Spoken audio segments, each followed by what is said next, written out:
So habang nagpipintura ako, mag short story muna tayo kung paano ba nag-start yung YouTube channel ko. So pang 5 years na ngayon, may times na nag-stop ako ng upload. Nag-stop ako siguro ng mga 2 years and then tinuloy-tuloy ko lang hanggang sa ayan, na-reach ko na yung ganyang views. So, gusto ko lang i-flex dahil finally, na-reach ko na yung 1 million minutes views. So, dati bago ko ma-monetize, sabi ko sa sarili ko, ang nire-require kasi ni YouTube na views is 240,000 minutes views bago ka ma-monetize. Sabi ko, kaya ko ba yun? Grabe, 240,000 minutes kung i-divide mo yun, ilang hours yun, di ba? So, ngayon, naka 5 years na yung YouTube ko, dahil 2019 siya nung kinereate siya ng sister ko. Siya yung gumawa actually ng YouTube channel ko dahil nakita niya yung potential nung konting talent ko. Talent daw. Hindi. Kasi mahilig ako sa mga, alam mo yun, yung mga basura na kala mo itatapon mo na pwede mo pala siyang gawing useful. From trash to treasure, parang ganun yung dating. So, nagsimula ako yung unang first project ko, yung broken track parts, gawa siya sa pressure plate at sa coil spring. So, ginawa ko siyang lamp. Yung pinaka-pressure plate, yun yung pinaka-stand ng lamp. And then, meron siyang coil spring. Parang yun yung cover ng lamp. So, yun yung first project. Tapos, sumunod yung weighing scale. So, yan yung mga una kong ina-upload sa YouTube channel ko. So, sabi ng sister ko, at yung creative ng mga yung mga ginagawa mo. Sabi niya, gawan kita ng YouTube channel. So, that time, hindi pa ako confident.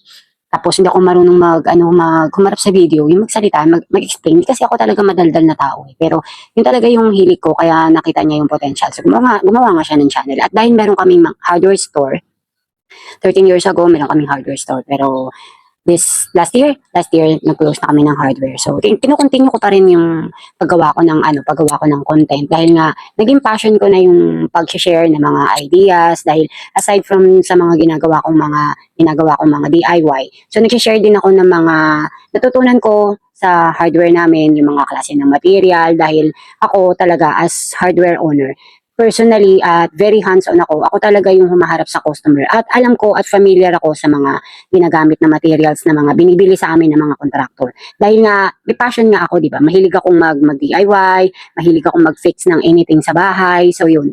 Kaya talagang alam ko yung mga pwede kong i-recommend sa kanila na mga materials at kung saan sila makakamura at kung saan sila makakatipid. So ngayon, full-time ako na content creator. Pero just in case meron kayong mga question naman about sa mga construction material, dahil stock knowledge ko na yan eh. So hindi lang ako updated na sa mga presyo, pero pwede ko kayong i-update kung sakali meron kayong mga katanungan about sa mga construction materials. Sa presyo, marami naman tayong pwede mapagtanungan. So yun, gumawa ako ngayon ng DIY. Wala lang kasi meron ako nakita na wire spool na nakatambak, so pinintahan ko siya ng, yung wire spool kasi gawa siya sa wood eh. So pinintahan ko lang siya ng latex paint dahil meron akong excess na paint. So itong wire spool, pwede nyo po siyang ipang-display, kaysa itapon nyo, pwede nyo siyang gawing side table, pwede nyo siyang gawing stool. So yan, pwede nyo siyang patungan ng rubber matting or anything para matakpan yung ibabaw niya, para magkaroon ng something na pwede nyo gumanda siya, ganun.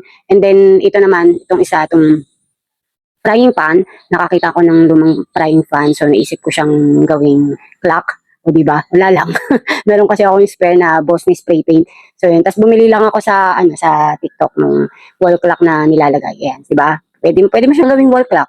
And then meron pang meron pa akong isang ginawa na DIY. So ito yung luma kong stock. Old stock ko to na na finishing trowel. Kinakalawang na siya at syempre meron akong spare na Boss ni spray paint. So pinintahan ko na lang siya. So naisip ko siya na gawin na parang hook kasi may mga nabibili na mga hook na diba na malalaki. So pwede mo siyang gawing hook para sa mga cup mo, sa mga jacket mo or anything na pwede mong isabit diyan, pwedeng towel ganun. So before meron akong na post na in-upload na parang naman siya, finishing trowel naman siya na yung kutsara yun. So, dinikit ko siya sa pinto, so sabitan siya ng towel. So, ito naman, plastering trowel siya. So, yan, pwede mo rin siyang lagyan ng tissue, ganun.